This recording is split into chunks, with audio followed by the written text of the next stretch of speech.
and to the republic for which it stands, one nation, under God, indivisible, with liberty and justice for all. Welcome, everybody. Before we get started, I want to welcome Jessica Lenave, our new board member who was appointed at our last meeting. We're very happy to have her on board. I've encouraged her to speak up when she wants to or needs to, and she said she'll probably listen for a while. But we're very happy to have you on board, so thank you very much. I'm excited to be here. All right, so with that, I'm going to turn it over to our illustrious superintendent. Never been introduced that way. That's very nice. So, we have a lot to celebrate this week. It's homecoming week. We encourage everybody to be out for the homecoming parade, which will start on the back of the middle school property, and that will start at 4:45 on Friday. And tonight is Pride and Spirit, which is happening right now as we're meeting, and we'll be able to hear different sounds from the band playing and things like that. So lots to celebrate on that, and just a really continued great start to the school year. We continue to be impressed with the students and the parents and the teachers. Everybody's kind of working really well together. So it's still pretty early, but it's a good start. So Good. Thank you. All right, so we have a consent agenda. Before we move forward, we do want to remove the Neola policy approval, move it to our next meeting. And so with that change, which would be 9B, I would entertain a motion to approve the consent agenda. So move as amended. Support. Brian, Mike, any comments or questions? Hearing none, those in favor say aye. Aye. Any opposed? All right, back to you, illustrious one. Gaines Elementary had a great first week of school. They wanted to let the board know that they ended their first week of school with a school-wide dance party in the gym. And they're moving into their student council elections. We have our sports teams are off and running this year at the high school. The theme for homecoming is board games. So that's been fun. They have a lot of different things going on.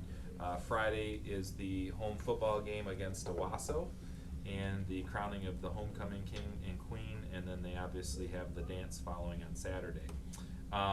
We have a lot of different things going on at the buildings in terms of the extended time that teachers are now in the buildings. And so as you remember, that's a part of the new contract this year.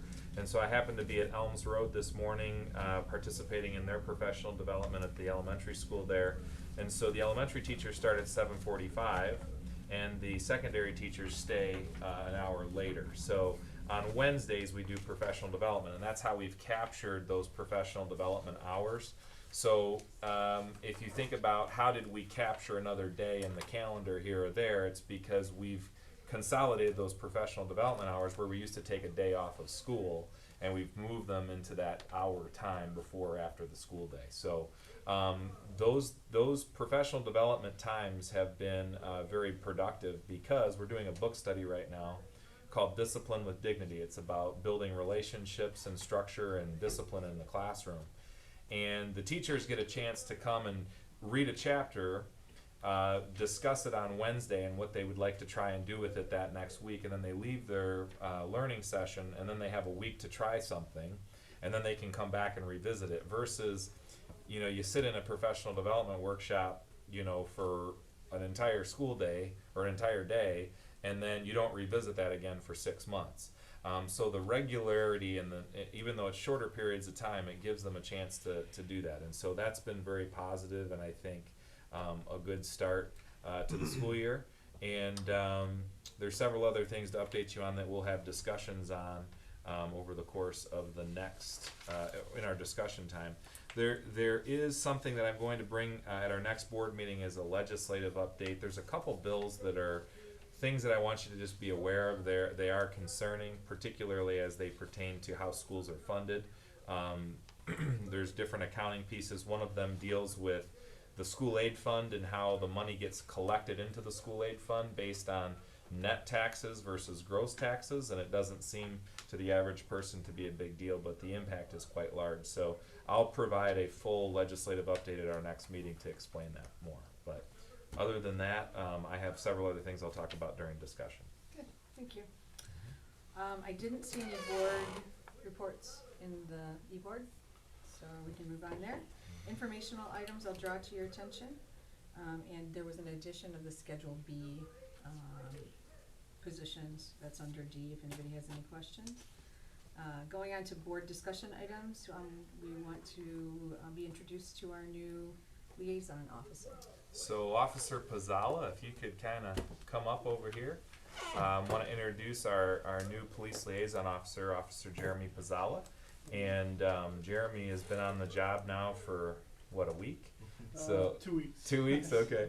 And he's already been at work doing some great things. So we wanted to make sure we gave him a chance to introduce himself to you. And this year, we actually added a part-time officer also to patrol our elementary schools primarily. Does some patrol at the middle school as well, and works with Jeremy at kind of Jeremy's direction to provide coverage around the district. So Officer Kimes, I think, is here as well. So just want to make sure you get a chance to introduce yourself to the board, and then I was going to, if any board members have questions or, comments for you, and go from there. I'm Officer Pizzala, Officer Kimes. I'm excited to be here and glad. I've been in the department for 19 years, just doing road patrol, and I'm obviously new at the SRO position. I'm excited, and it's been here 2 weeks, and it's been fun actually. It's something new, and people at the high school, the principal, and everybody have been great. I mean, anytime I need anything done, they're more than helpful, and it just seems like a great bunch of people, all the way from the secretaries to the principal and stuff. And I'll be doing mostly the high school and the junior high. And Officer Kimes is going to be doing the elementaries. I think he's working like 24 to 30 hours a week, just rotating from the, I think there was 5 elementaries. Mm-hmm.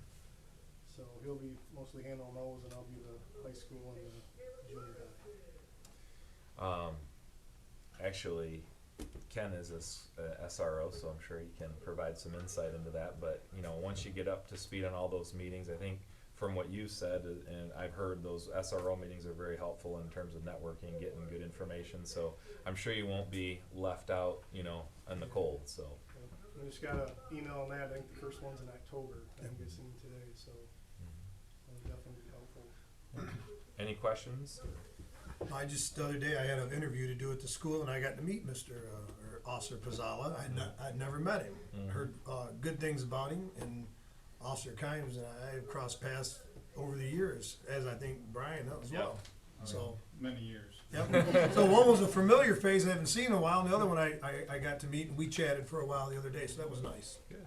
This is day 2 for me with this department. But I got about 34 years of experience. Okay. Retired from Flint Township for 25 years. And they said, well, elementary school. And I said, well, I got 6 grandkids. Good. I'm kind of curious about the hours. Too. What kind of hours? Are you gonna stagger, or how does that work? The school's paying for 30 hours, so it's, I gotta work the road 1 day a week, and that's gonna be like my understanding is a rotating, it's not gonna be the same day I'm working the road every week. So one day it's gonna be a Tuesday, one day it'll be Wednesday or Thursday, and the rest of the time I'll be in the school. But I think they have a thing when I'm working the road, they're gonna try to assign me to Swartz Creek, and they still want me to stop in, the school like during lunch and Visits. stuff to, if I'm not on call or something, so. And now, do you take in complaints, but do you follow up on the complaints? Are you gonna be doing the investigations on your complaints, or? In the school? Yes. Yeah, most of them I'm assuming unless it's something like real serious, then the detective might get involved, but for the most part, I think I'll be following up on. Do you follow them through until a warrant, if there's a warrant? Yep, I just. Or does it go to a detective? Nope, I do all the follow-up and the warrant packets and bring them down to the prosecutor, and they go from there. They'll let me know what happens, and so unless it's something serious, then the detective might get involved, but more than likely it'll be us doing all the investigation. Okay. Something you guys might want to run by the chief, and Ben can also run by your chief, is the attempt to talk to Sheriff Bacall about definitely getting Officer Kimes maybe sworn in there so that there would be no jurisdiction issues. He could float wherever and there's not any. Yeah, I think that's in the process. Is the process? Yep. I know Friday I'm going over to Clayton Township to be sworn there, and Okay. another point would be down in Gaines. Gaines, okay. Charlotte and I talked about that as well, and I didn't know which one would be the easiest, but yep, Charlotte had talked about that this week. And I thought it was a good idea. That way, that takes any Yeah, question out of it. It's been in the works, it's just Good. second day they haven't got everything. No, I understand that. I'm deputized, so I'm good. Okay. That is a good idea, though, I think, for all across, because we just had buildings in different townships and areas. I have a question.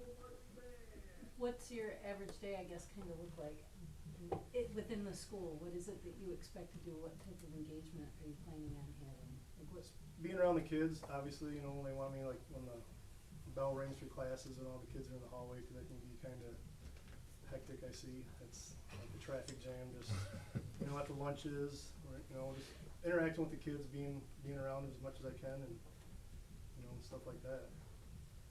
You know, floating from the go to the middle school, you know, go to their lunches and being you know over there. So it's just I guess pretty much interacting with the kids. I guess is the main thing. I know it's only your second day, but will you be, like doing any instruction, any training for students, maybe in, My second day, or you oh, well, is there gonna be any kind of instruction or teaching, training? We got camps in the summertime and stuff that we do, like, we're taking Right. over me and, Carmen Ainsworth, liaison from our department, Officer Murphy, who's at the junior high over there. We do the, Camp 911 and the cops in the park and stuff like that in the summertime, and we're gonna be doing. So that's gonna continue, but I was thinking like social media, stuff that you'd find, you know, kind of prevalent, things that could be threatening in the school, high school, middle school. Oh yeah, we'll definitely keep talking, you know, as things come up, I'm sure we'll be, you know, addressing them. We've talked about doing some presentations at all the buildings about social media, different concerns and dangers with texting, and especially when it comes to pictures and the legal ramifications of that. So we do plan on doing some of those programs, and so it's just a matter of getting that organized and everything. I know there's people I know that are in the state police that they actually went to all these classes and are trained for like that kind of stuff. I'm teaching it, and I can get them, I'm sure, anytime to come, you know, put on the presentation on all that kind of stuff too when it comes time. Do they still train in DARE, or is that by the wayside? It's gone. Amy Bellinger and Steve Kramer Yeah, come to that's the right. elementaries. They do it. Amy does a great job. Yeah. I think them kids all think that she's their mother. It's amazing because I went over to one of our elementaries and then she went in there and I just moved to the back of the room. Yeah, It was so- better. I mean, they loved her, and she's a sweetheart. Yeah. And Steve does pretty well too. But I mean, the kids just eat Amy up at the elementaries. I think she's actually going to the FBI, so I don't even know if she's gonna be involved in it that much anymore, so. That would be too bad. I think she's going for the, like all the sex trafficking stuff, I wanna say, Mhm. she's going to work for the FBI, so. But I know Kramer will definitely be a part of it. Her and Steve would put that presentation on at the middle school too. That was a good Yeah, one. oh yeah, Yep. definitely. Yeah, that's too bad if they lose her because Yeah. she's sharp. Yeah. So does that program have a name, or is it just, The human trafficking.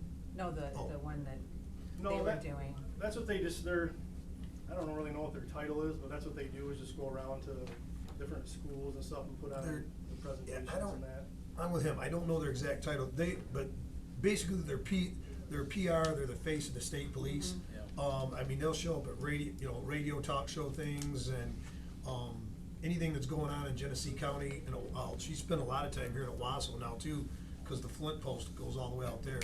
So it's almost all PR, but she does a lot of stuff at the schools. Like I say, if she goes, I hope they replace her. Yeah, I haven't heard. No, that's, well, good for her, but too bad for the program. Yep. Any other questions? One more. I was gonna ask, go ahead, Mike, and then I was gonna ask who this young man is who wants to make a public comment later. He's really out of time. So if you wanna introduce him. This is Braxton, say hi. Hey, Braxton. Hi, Braxton. How are you? That's a good looking dude right there, man. That's a good looking cut. I like that. Go ahead, Mike. The truancy cases that end up at probate court, will you be taking those, or which one will be taking them? I'm assuming one of us will. I'm assuming we're gonna be handling those. I've never, to be honest with you, I've never dealt with one or never done one, so it's all gonna be new, but. We actually had a conversation about that. They're having a bit of a problem. We had a conversation with Judge Godola at our last superintendent's meeting. And we're basically asking the judges to give us some consensus, because we've had some situations where school personnel, you know, if a police officer goes, they tend to be used to being in court, but, you know, we might have a school counselor or social worker go on behalf of the child, and they're there with the discipline record to try and, you know, explain to the judge what's happening, and they'll just get screamed right out of the courtroom. And they'll be told that you can't show up in their courtroom without an attorney and everything else. And so it is not the opinion of Judge Godola or several of the other judges that you need to have an attorney, and obviously an attorney for a school district at several $100s an hour is not the best use of resources when you don't need to have it.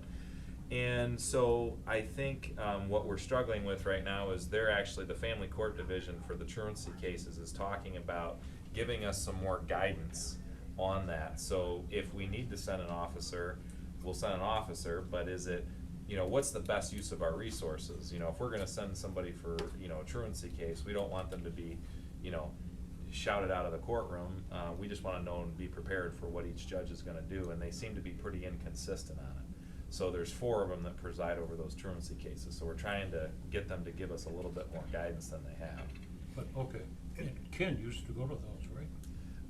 He would go to some of them if they went to trial. If it was just the first meeting with a referee, typically we would send a counselor or a school principal.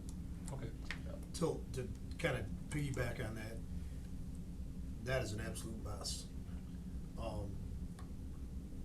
If you don't bring the right documents over there, we've had a mess with at Linden, and that's just getting in front of the referee. One minute you can go set the case, and next minute they want someone from the school. When they'll send me, then they want me to elaborate on what the school has provided as evidence. Well, if you've missed 44 days, I don't know what else we can talk about. You've missed 44 days. But but what about this? And then what does the child have an IEP? And it just keeps going. And so what he's saying, it needs to be addressed so that, one, who needs to show up? Because sending us is almost next to useless. Because while we can go and say, well, yeah, here's the document, we really can't articulate what's in the document, because we don't know anything about a child's IEP. We're not supposed to. So it's a mess when we get there. I've had 3 of them, and they threw the girl in RDC for 2 weeks. The other 2, it was, well, we'll see you next time. So are you thinking by talking to the judges that then you can get some kind of consistent direction? Well, we asked to seek an audience with all of them, but Judge Godola came because he's in charge of the family court division. And we basically told him, we just need to know what rules we're playing by. Just tell us what we're supposed to do, because we don't want to send the wrong people. And, you know, we're investing a lot of time and energy in these cases that, you know, sometimes with one judge it's this way and with another judge it's this way. So we just need to, like Ken said, know what the deal is. About the person that's the best to send would be that child's counselor. Yeah. And then you're not wasting a school administrator, not that you don't want to waste a counselor, but that counselor's interacted with that for however many months it's went on, and talked to the family. Yeah. And so that's kind of what we've kind of come to, is I said, look, if they're actually wanting testimony, you need to send a school counselor, because that's the most knowledgeable person. Yeah. Well, thank you, gentlemen. It was a pleasure to meet you. We Thank look you. forward to hearing from you throughout the years. Thank you. And it was a pleasure to meet you too, Braxton. You don't have to stay. You're free to go. Okay, thank you very much. Thank you. Thank you. Take care, guys. Thank you. Okay, Communities First option, to purchase Mary Crapo. Okay, we're gonna need to have a little discussion on this.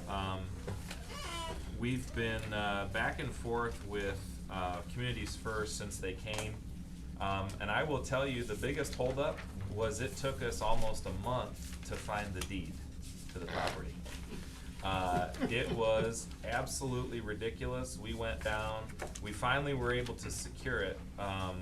We thought we were gonna actually have to just hire a title company to go through and get it.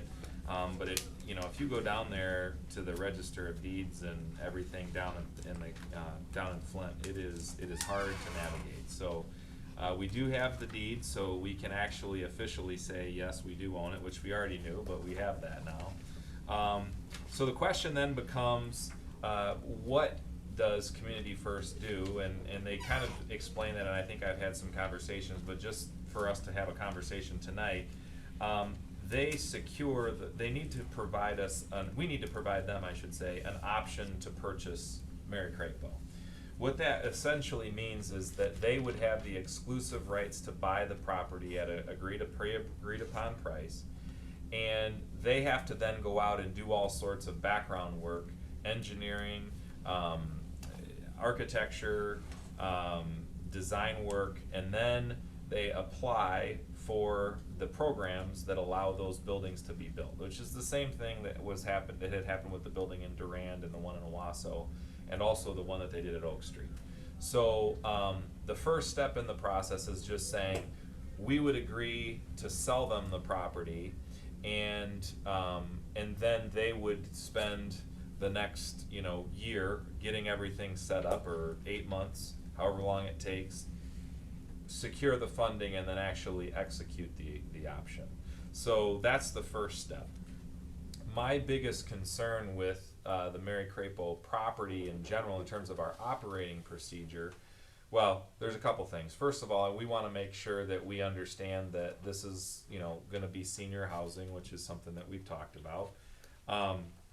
The other piece that I'm concerned about is we lose a ball field. That's currently our middle school ball field, and it's also used by our youth sports programs.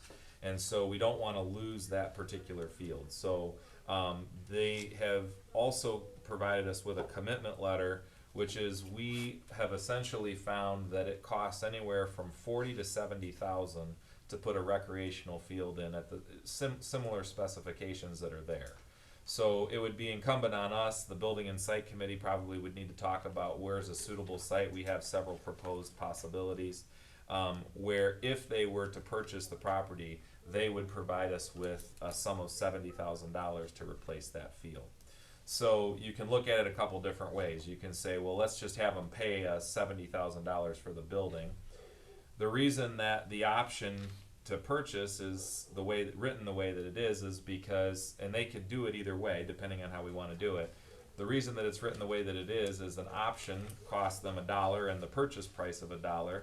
They've come with this second commitment letter because the price of the property is a factor in terms of them securing the federal funds to upgrade the building.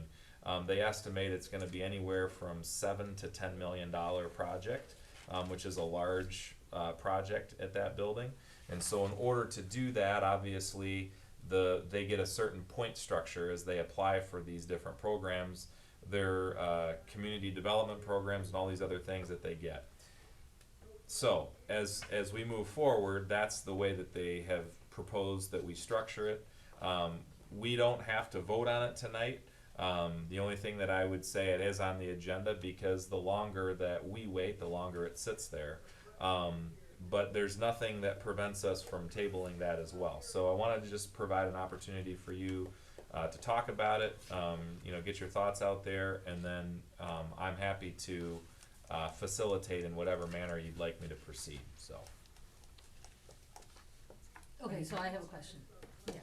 So with this, then we're offering to sell it to them for $1, and then in turn they will spend up to $70,000, or once the ball field, let's say the ball field only costs $50,000, are they done at $50,000, or do they give us the remaining $20,000 to spend however we want? Yes, they would be done at the 50 at that point. We budgeted for, I kind of took worst case scenario and I said, look, we got to get this ball field replaced. So the ball field, could cost up to $70,000 depending on, the drainage and things like that. This isn't going to be a, full-fledged dugout with, clay infield and everything else. We're talking about a reasonable, replacing similar specs to what we have there. And then once they give that agreement and so they can do their due diligence, are we still able to use that ball field during that time? Oh, yeah, absolutely. Okay, Yeah, we have full control of the building. They don't have any access to it until they purchase it.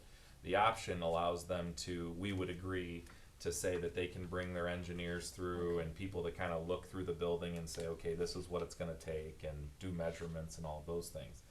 We're not gonna be operating in that facility after this month, so, we'll have, you know, at that point, nobody doing, you know, any kind of educational related things in that building. At the end of the month, are we going to mothball the building?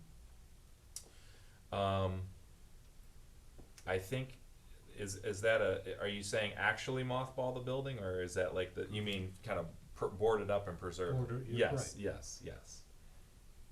Shut the water down? Yes, I believe so. That was the recommendation that RC Getty's been talking to a gentleman who does some of this larger scale, you know, facility restoration, and they recommended shutting the water down. So in the I'm sorry, go ahead. We would keep the electricity on because we wanna make sure the lights are on, we wanna make sure that, you know, we have all of those things there. We talked about installing a security camera out there, those types of things, but, in terms of the water and some of the other utilities, gas. Well, the longer a building like that is left dormant, the harder it is to get rid of it. And there is upkeep, there's liability payment, there's upkeep to make sure there's not water damage, other things too. Yeah. I would like to see us move on this, so that they can get going towards getting their funding, the sooner the better, I think. If we're in agreement that I agree with Mike. we agree with this contract. They're, no matter what they do with this building, it's gonna be subsidized housing of some kind, correct? According to what they said that night. Correct, however, when you look at the market rates, so there's different levels, right? So I understand that too. you are 100% accurate in that statement, yes. So, if, again, I don't like some of the things that the city of Swartz Creek has done, because I don't think they've been a good neighbor. I don't wanna in turn sit here as a school board and not be a good neighbor back. If we do that, I'd like to see a number of years put on it, that it's gotta be restricted use.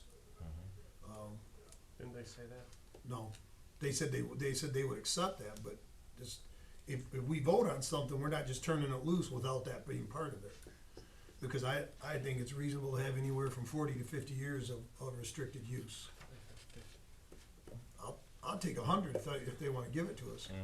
But I mean, we don't need to create another low-income housing Yeah. or subsidized housing or Section 8 housing, whatever you wanna call it, in our community. And so if it's gonna be directed that it's senior citizens to be a good neighbor to the surrounding communities and the city of Swartz Creek, that's what we need to make sure it's listed as. So I have a question based on that. So this is an option to purchase, an option, right? So it takes it basically off the market so they can do their due diligence. Correct. Is there a separate agreement that we will see that's actually a purchase agreement that would then have those types of contingencies in it? Yes, you wouldn't agree to sell the property until you'd had an adequate purchase agreement, title work, and all of the attorneys look at it. But I think what Mr. Engel's saying is a very valid point. You know, we wanna make sure that it doesn't become something that would be anything but a benefit to our community as a whole. I'm not gonna be on this board when you do it, but shame on every one of you is if you let it go and you don't put a timeline on it, because you're not being a good neighbor. And that's a problem. So, you know, it'll be your baby, not mine, but, and if I sound like a jerk, I apologize to whoever thinks I'm a jerk, but I think we have to do our best to protect the city of Swartz Creek and like I say, the surrounding communities. So, and those folks were open to that when they were here. I thought he did say that they would do a 50-year.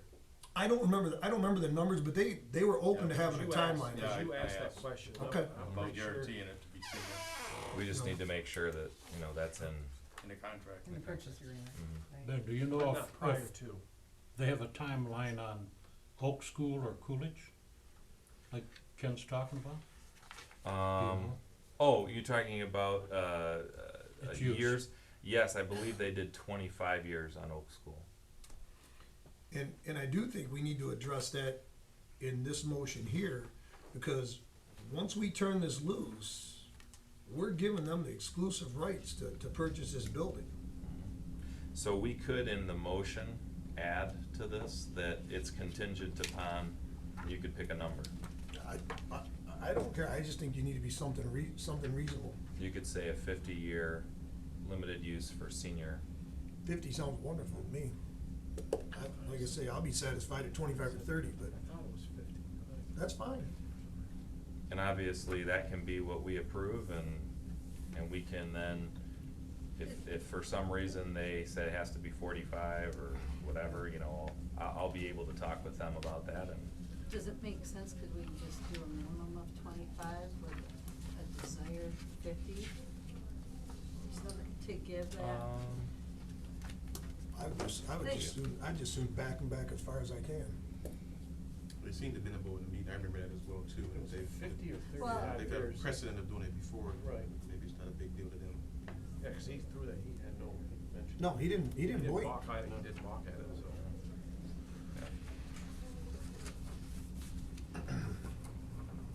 Okay. so then, if you vote on it tonight, I would just make sure you add to the motion with the contingency of 50-year limited use for senior housing be included into the Language. Perfect, thank you.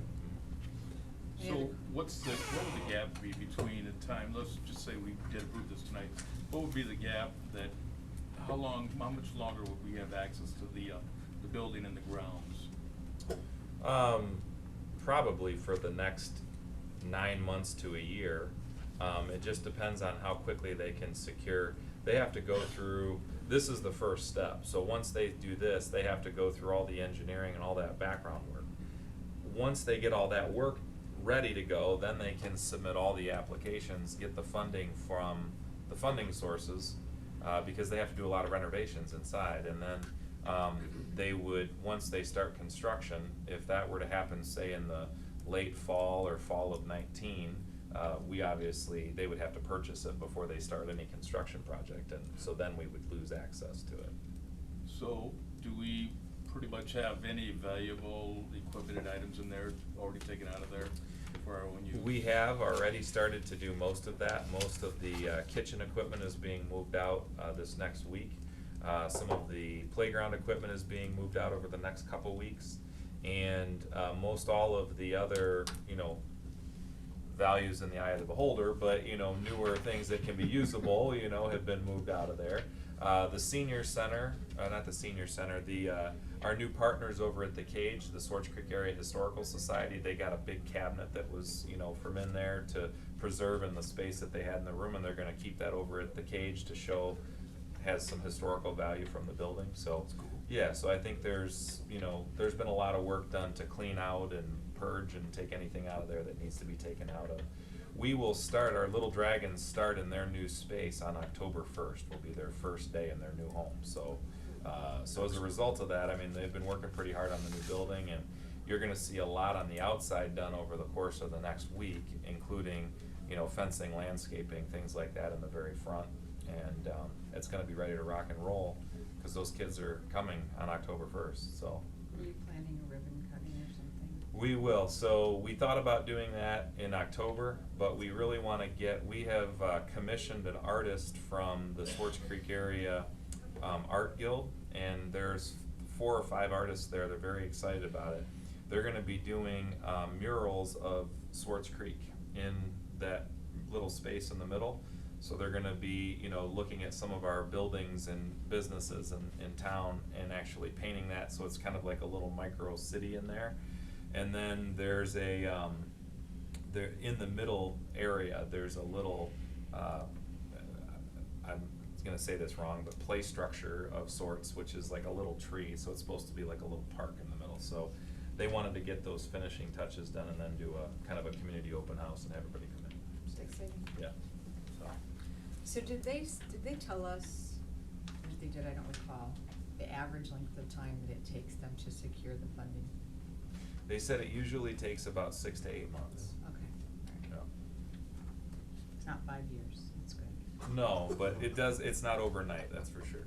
So if we don't make a decision on these two documents tonight, we're waiting until the next board meeting before we can move forward with getting the purchase Yeah, order. I think you probably would say, hold off on approving this until next board meeting. Or if you wanna get it going, just put that, addendum to the offer, you would say you're approving it contingent on having that added to the agreement. I say we do that, that's my, No. Yeah. So, Absolutely. okay.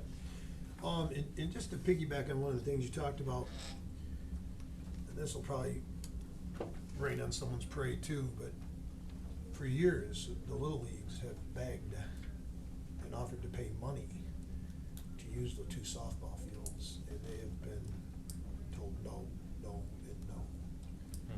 So that might be something, if you'd like to reach out to the powers to be there. Yeah, Those fields are adequate for, the little fellas and the little girls. yeah. Your middle school, I think you need a baseball diamond, but, to hold you over there, and, but that's been like, restricted land. Okay, we also had some conversations going through this. There are 2 fields that have been completely abandoned and let go on the Moorish property. They're actually on the southeast corner of the Moorish property. It's school property, but it's right next to kind of the church drive there. And those, I guess, at one time were fields that were in good use and good shape, but they haven't been used. And so we've even talked about, what if they could be, a partnership with the youth groups, sports as well, to kind of bring those back maybe. Well, again, it would be nice, and I don't even like baseball, so I don't know why I care, but it would be nice to have 2 nice baseball fields for the high school, because when the spring, and everybody knows those games get rained out, while the softball can make up games, because there's 2 fields you can get going for your JV and varsity, or freshman in your JV, if your varsity's traveling, or however that works. You have a baseball diamond for the boys. So you're not making up rained out games for the probably who's taking the short end of the stick are the freshmen, if I had to guess. So it would be nice to have 2 nice baseball diamonds. And like I say, I'm not a big fan of baseball, but I mean, what's right's right. Yeah, maybe there's an opportunity to do that. And you can play baseball anywhere. Yeah. I mean, they do play over there, that's fine, Mhm. but Yeah. it would be nice if they put something nice together. Sure. any other questions for Ben? All right, I think we have 2 more conversations. Yeah, One. so, we're gonna table the vote on the policies, but I wanted to just draw your attention to, you probably have these copies in front of you, they're the same packets that you had. The only difference in here is I have gone through and checked what we've talked about both in the policy committee meeting and then what my recommendations would be. So if you look at the top of any page, if it says okay on the top, that just means there's no changes on that page. If it doesn't say okay on the top, then there's likely an option there that I've checked. It doesn't mean it's the option that you have to go with, it's just what we've discussed and something that you might wanna consider. That's where we have, different options that we've looked at. So I did that for both of those packets, and we can go through it further at our next meeting before we vote on it, but I just wanna make sure you know that I've provided that to you so you can look that over. And then, this is Lene, we can talk when we have a chance and go over this in more detail. Okay? Okay.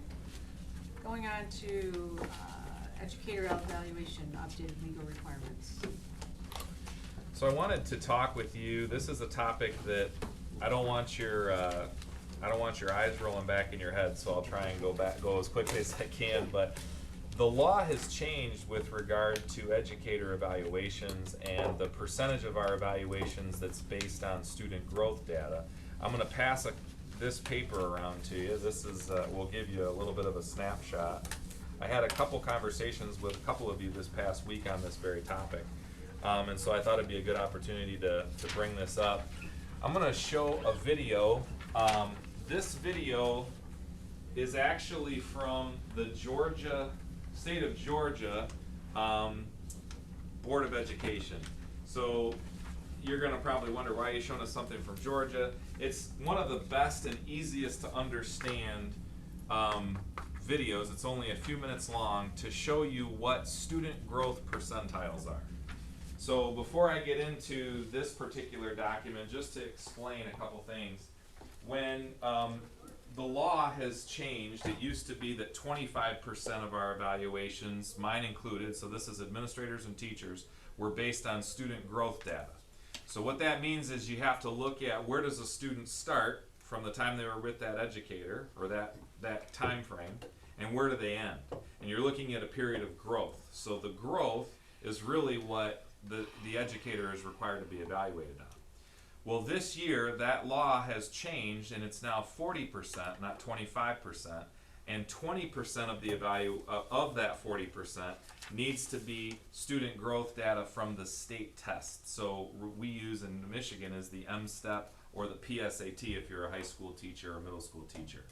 So what the state is doing is they're providing us with student growth percentiles. So instead of saying, well, I want to just look at how well this student did, and so some kids grew, and so if you grew by 1%, is that effective or not effective, right? It's difficult to know. It depends on that individual student. So what student growth percentiles do is they look at the individual student and they compare them to similar peers around the entire state of Michigan taking the same test. So I'm looking at a third grader that's taking the exact same test all across Michigan, and I'm comparing students to that student. I'm not comparing them to themselves or their peers within the school. So this video gives a little bit of a primer on what a student growth percentile is. We'll watch this real quick. Is it working? Georgia educators, parents, and students are hearing a new term in their schools, student growth percentiles. SGPs are being used in connection with many initiatives such as school accountability, educator effectiveness, and instructional improvement. So, what are they? In a basic sense, student growth percentiles describe how much academic progress a student has made relative to other students across Georgia with a similar achievement history. While test scores provide a snapshot look at whether or not a student is meeting or exceeding academic expectations at a single point in time, SGPs illustrate how much a student is growing from year to year. Let's take a closer look. Here is Miss Smith's 5th grade class. All of these students participated in state assessments last year in the 4th grade. Some earned high scores, others scored lower. Near the middle is Danielle. When measuring Danielle's individual growth, it wouldn't make sense to compare her with her classmates, who had a variety of different prior scores. So we'll look outside this classroom for other students in Georgia with similar 4th grade scores. These are the academic peers against which Danielle's 5th grade progress will be measured. When Danielle earns a new score at the end of the 5th grade, she receives a student growth percentile of 65, which means she grew more than 65% of her academic peers. Her academic peers earned different 5th grade scores, which resulted in different SGPs. Some of them demonstrated low growth, some demonstrated typical growth, and others demonstrated high growth. Each of the students in Ms. Smith's class has an academic peer group drawn from students across the state to ensure their growth is being compared to academically similar students. Hannah scored high on this year's test, but she demonstrated low growth. Even though she is high achieving, she'll need to be challenged to keep pace with other high achieving students. John didn't meet expectations on this year's test. However, he demonstrated high growth compared to his academic peers. And if he continues to grow at this level, he is on the path to meeting expectations in the future. With SGPs, all students, low and high achieving, have the opportunity to demonstrate all levels of growth. That's the great thing about SGPs. They give us an indication of how much students are progressing and whether or not they are on the path to meeting or exceeding expectations in the future.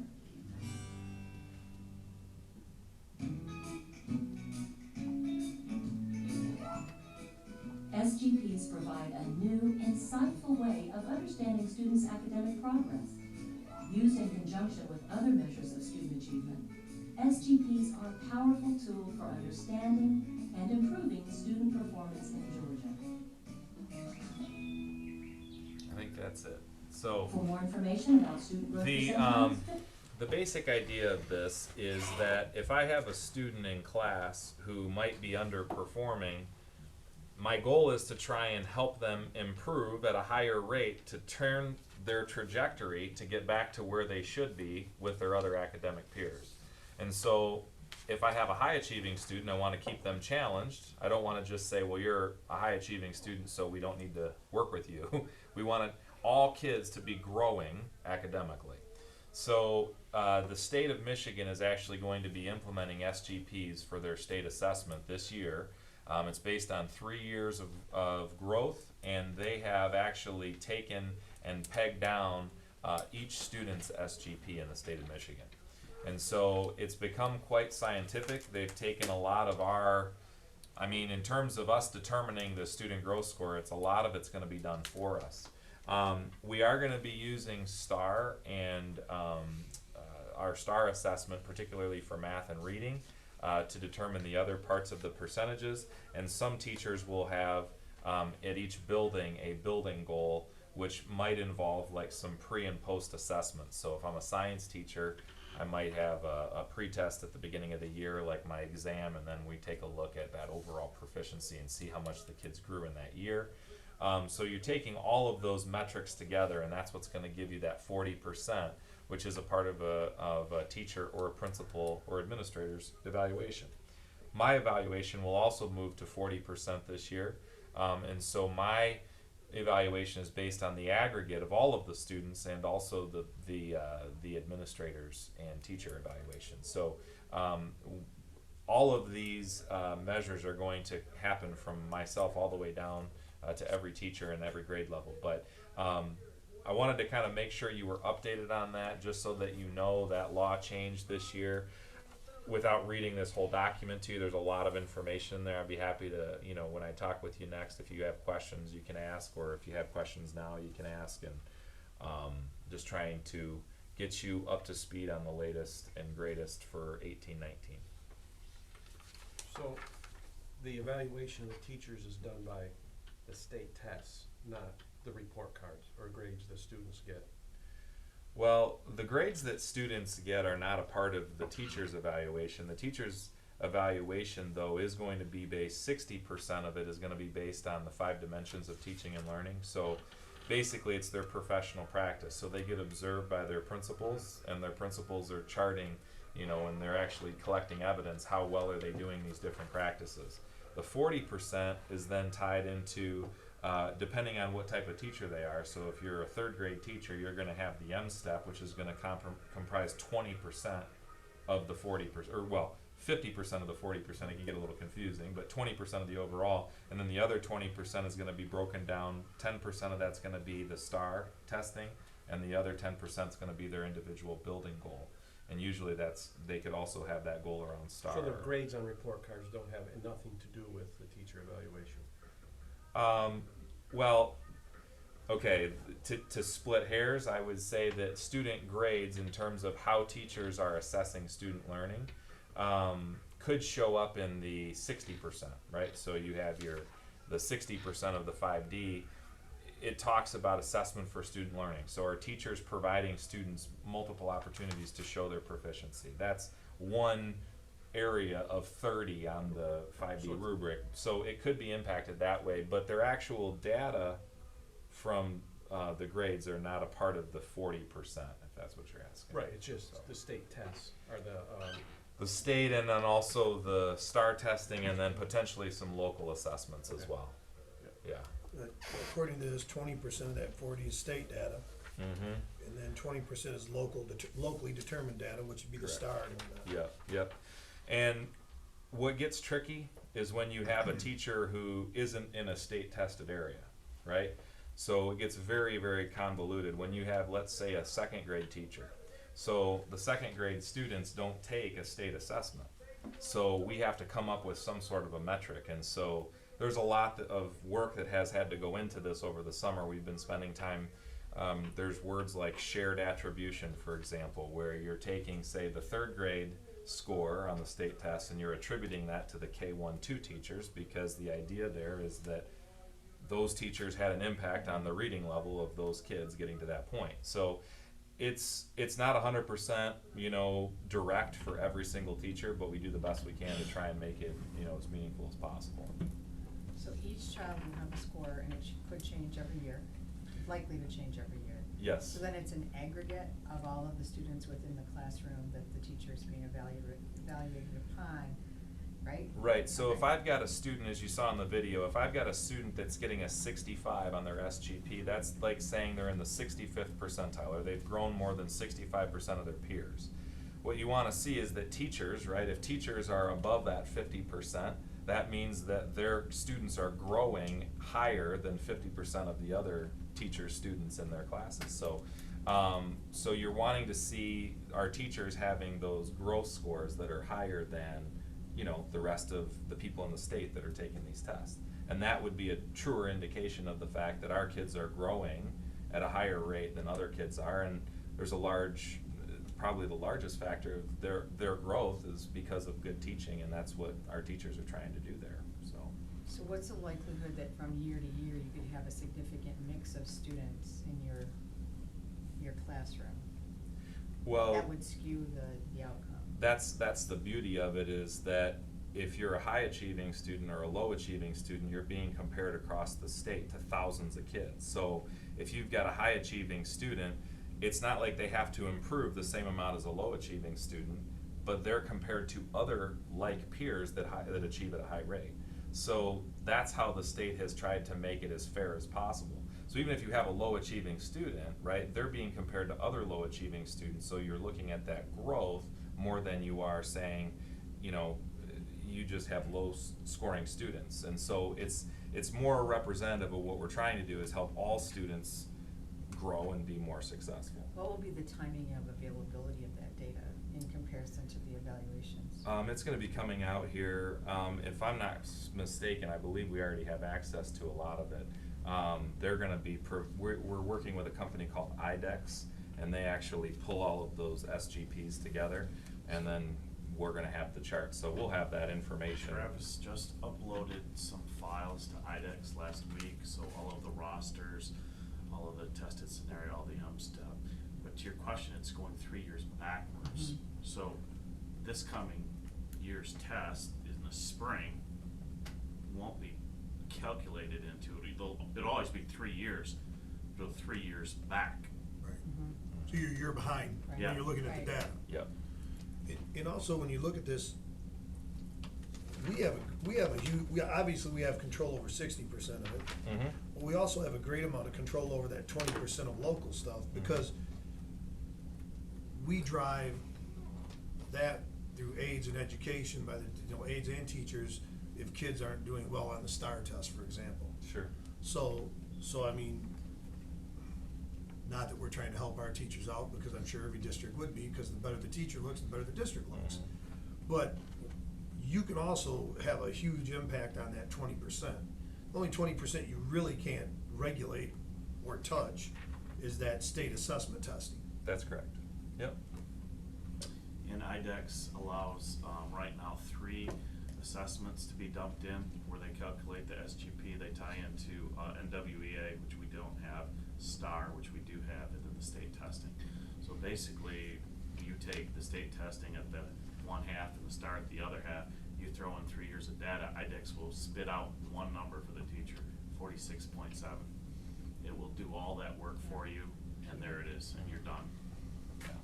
So it is a new era in terms of the law changing. I think we're all a little bit concerned about it, just on how that's going to impact things. I think the teachers are a little concerned about it, but we want to take care of our teachers, and we want to make sure we're doing it right, but we also want to maintain high standards. So, it's part part of what we have to do at this point. They all are.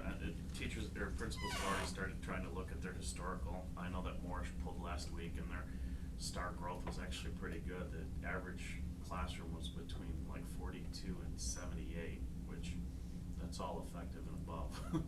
So it was pretty good if you're taking just last year's star. So like if I had to compare, like to give a range where I might be falling, it was a healthy range. Okay. Now, would it be worth your while, hypothetical, you've got that number, let's just say that the state assessment tests come back 20 to 52% on something you have no control over compared to something you do have a great deal of control over. You know, that data should speak something for itself. There is, are we not necessarily teaching what's on the state assessment test, which maybe we don't know, or are we influencing our own 20% that much by what we're doing in school? Which then would skew the whole thing, because if you're driving towards just getting a better percentile, I don't know that necessarily means that someone's learning. Right. You go back and look at that grade. So, yeah, we have a tremendous amount of effect on all that. Interesting. Yeah. Any other questions? Thank you. Good luck. Yeah. That's the boss.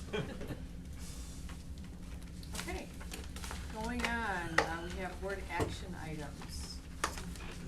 We have a couple folks in the audience who might want to listen to this one.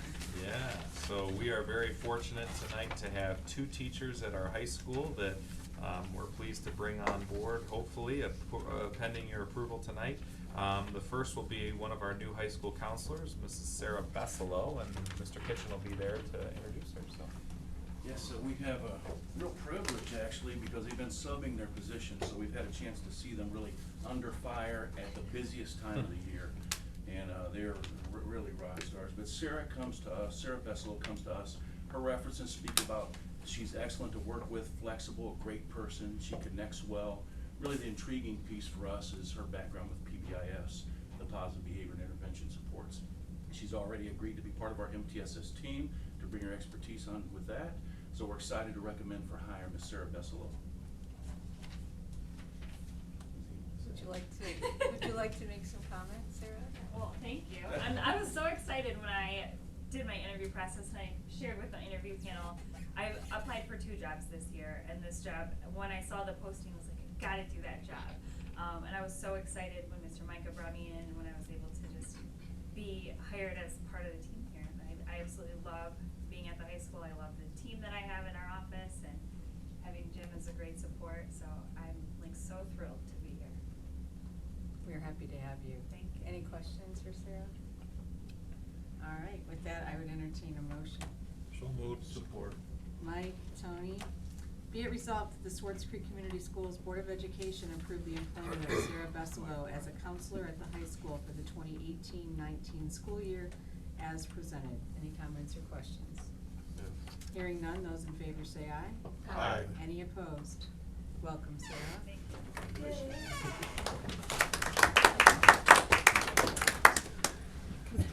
you.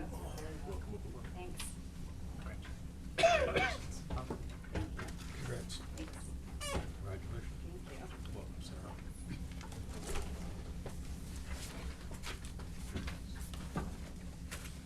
And I will say that Sarah beat out just a great field of candidates to be our counselor. I mean, we had some real great people in there, and she rose to the top.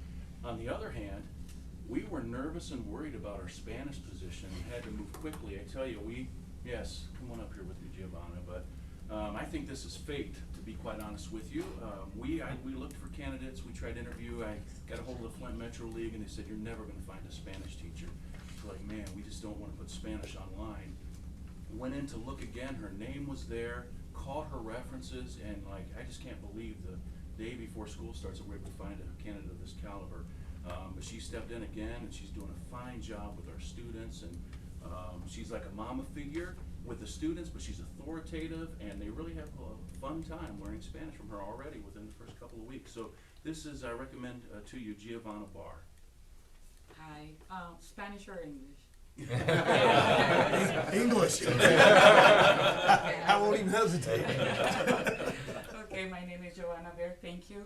And I am from Honduras, and I live in Costa Rica for 9 years.